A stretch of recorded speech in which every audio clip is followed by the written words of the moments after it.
ülevalt paremalt nurgast seaded.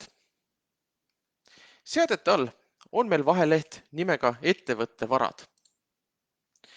Kui siia leht avada, siis näitab meile programm varasid, mis on ise sisestatud programmi. Peamiselt lahterdatakse neid kolmeks. Meil on põllutöömasinad, haakeriistad ning siia alla on võimalik anda ka varasid. Varade all on siis mõeldud erinevaid hooneid ja muid siis varasid, mis ei lähe otseselt alla alagruppidesse põllutöömasinad ja haakeriistad. Täna keskendume peamiselt esimesele kahele ehk siis masinatele ja haakeriistadele. Nagu hetkel pildi pealt on näha, on minul lisatud siia juba mõned masinad juurde. Samamoodi on haakeriistu juurde lisatud, kuid ma näitan läbi, kuidas neid siia ka juurde kanda. Selleks, et juurde lisada mõni masin, tuleb vajutada nupule Lisa uus. Avaneb aken, mis annab meile võimaluse siis anda kõigepealt masinale nimetus. Oluline on tähele panna, et see nimetus ei ole nii oluline sellest võtmest, et mis on täpselt selle masina ja mudeli nimi, kui siis rohkem just nii, et sina ja su töötajad saaksid aru, mis masinaga on tegemist. Näiteks kirjutame siia suur fent ja valime masinatüübi. Masinatüübid on siia ette salvestatud ja kui nende valikute alla masin otseselt ei lähe, saab valida siit ka muu. Hetkel valime siia traktor. Saame sisestada info kindlustuse kohta. Nagu programm ütleb, siis see on valikuline, ehk siis kui sa seda infot ei sisesta, ei juhtu midagi otseselt. Küll aga see võimalus on siin olemas. Samuti saab märkida, mis ajast hakkas kehtima kindlustus ja kindlustusperioodi pikkus. Järgmine ala on kulum, ehk siis masina omaenda hind. Saab selle siia sisse sisestada ja samamoodi märkida maha, kuna masin on ostetud. Ja viimasena saab sisestada kulumi protsentides. Kui see info on sisestatud või kui sa ei soovi valikulist infot sisestada, kliki nupule Lisa uus. Nüüd on tekkinud lisatud masin meile nimistusse ja kogu info, mida me sisestasime, on siit ilusti näha. Kui sa soovid seda infot muuta, on siin ju iga masina juures olemas nupp muuda. Sellele vajutades avaneb täpselt sama aken, kus saab siis infot ümber muuta. Kui näiteks oleks vaja masinat siis eemaldada nimekirjast, on selleks olemas siin all nupp arhiveeri. Kui me siia peale vajutame, kaob masin nimekirjast ära ning tekib siia ülesse linnukese kast ja kui siia linnuke teha, tekib nimekirja lõppu masinate nimed ja info, mis on arhiivi kantud ja selle nime taha on siis kirjutatud ka arhiveeritud. Et teda arhiivist tagasi kanda, taaskord on vaja vajutada muuda ning klikkida nupule dearhiveeri. Nüüd oleme saanud ilusti masina juurde. Täpselt samamoodi töötab asi ka haakeriistadega. Vajutad Lisa uus, annad haakeriistale nime, valid haakeriista tüübi. Selleks, et siit tüübist lihtsamini leida, võime me ka kirjutada siia, mida me otsime. Ja samamoodi saab anda siis kindlustuse infot siia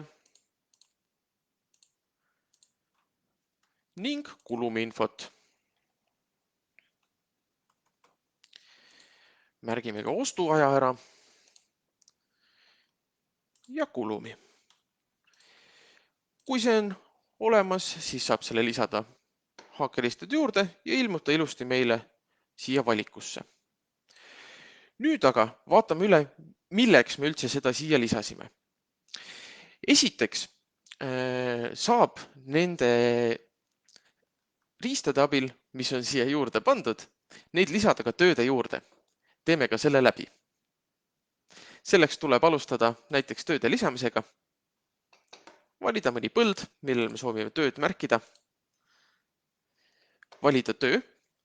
Näiteks olime just lisanud niiduki, mis tähendab, et me saame teha niitmise tööd. Lisame detailid. Tööde lisamise juures on nüüd tekkinud nupp nimega masinad ja lisamasin.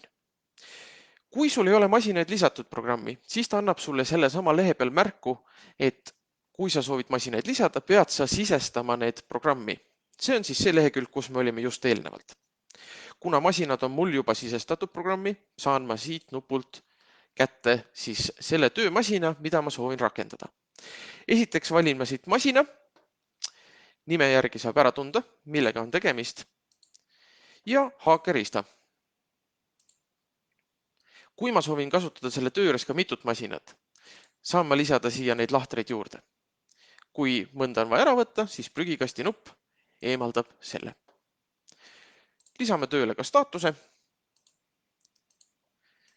Märgime ära töö kuupäeva.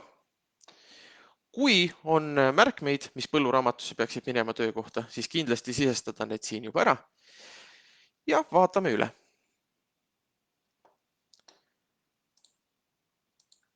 Nii, vajutame kinnita ja töö on märgitud tehtuks.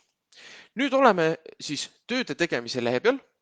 Meil on antud märku, et töö on edukalt lisatud ja kui eelnevalt oli meil siis tööde tegemise juures näha töö täpsemalt põllunimi, töönimi, pindala, pindala tüüp, töötaja, siis siia juurde on nüüd lisatud ka masinad.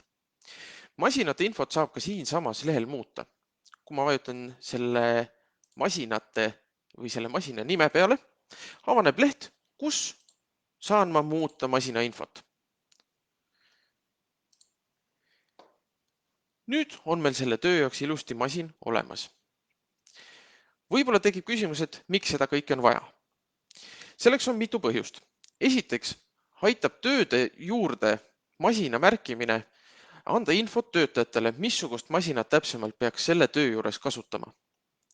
Teiseks tuleb kasutegur sisse siis, kui saab valmis e-agronoomi kulude analüüsi tööriist.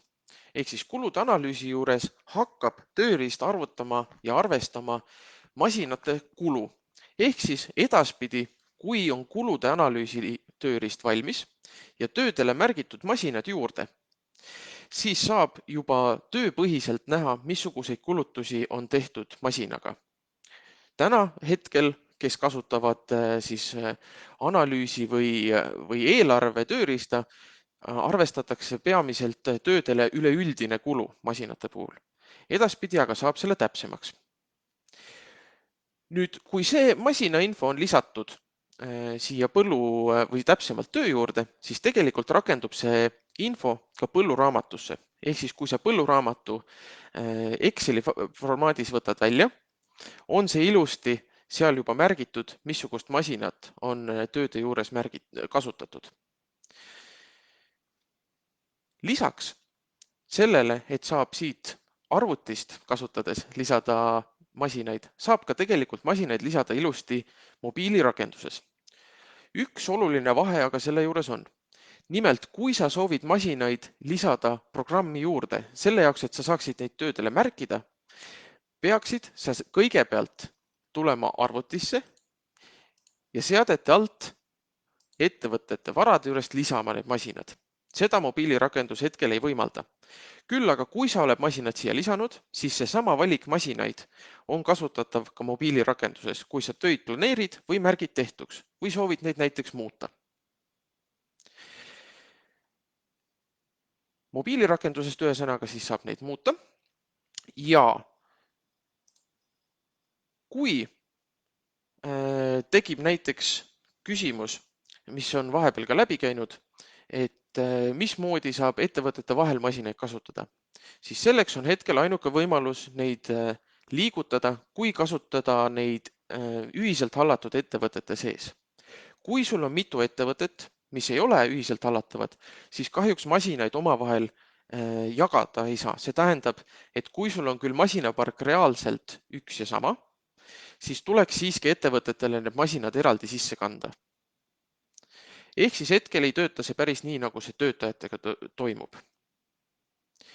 Kui sul peaks tekkima küsimusi, kuidas täpsemalt masinaid kasutada või mõni probleem, siis nagu alati e-agronoomi alumisel lehel on Eliise telefoninumber olemas, kus saab meiega ühendust ning on meile võimalik kirjutada ja me kindlasti leiame lahenduse sinu murele, mis on seotud kas põllutöömasinatega või üleüldiselt e-agronoomi kasutamisega. Siinkohal veel natuke teemaväliselt soovin ära mainida, et e-agronoomi programmis on nüüd rakendunud ka 2021 koristushooaeg, ehk siis kui sa ei ole pikka aega e-agronoomi sisse loginud, siis kindlasti jälgi, missuguses hooajas sa oled, et sa ei hakkaks märkima kogemata näiteks töid valesse koristushooaega. Mina omalt poolt tänan. Ma loodan, et see veebiseminari info oli kasulik ja järgmiste